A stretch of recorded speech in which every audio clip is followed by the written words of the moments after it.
আসসালামু আলাইকুম। টি new collection video চ্যানেলে আপনাদেরকে স্বাগতম। আজকে আমি আপনাদেরকে দেখাবো আম্রপালি গ্রাফটিং করা হইতেছে, গ্রাফটিংয়ের ভিডিও ইনশাল্লাহ। এই যে চারাগুলি দেখতেছেন এগুলি সব গ্রাফটিং করা হবে। এখানে প্রচুর চারা আছে। বিশেষ করে আপনাদের যদি কারো গ্রাফটিং করতে হয় বা শাখা লাগে বা অন্য কোনো পরামর্শ লাগে তাহলে আমাদের স্ক্রিনে দেওয়া নাম্বারে যোগাযোগ করতে পারেন। আর যে কোনো চারা লাগলে আমাদের স্ক্রিনে দেওয়া নাম্বার যোগাযোগ করতে পারেন। সারা বাংলাদেশে আমাদের মাল সেল হয় কুরিয়ারের মাধ্যমে এবং গাড়ির মাধ্যমে। এই যে লোকটি দেখতেছেন এখানে গ্রাফটিং করতেছে, সে একজন অভিজ্ঞ মিস্ত্রি।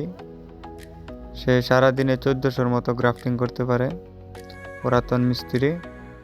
এই যে দেখেন, এই যে আরেকজন এই পাশে গ্রাফটিং করতেছে। এই যে এগুলি হলো শাখা, এগুলি সব আম্রপালির শাখা।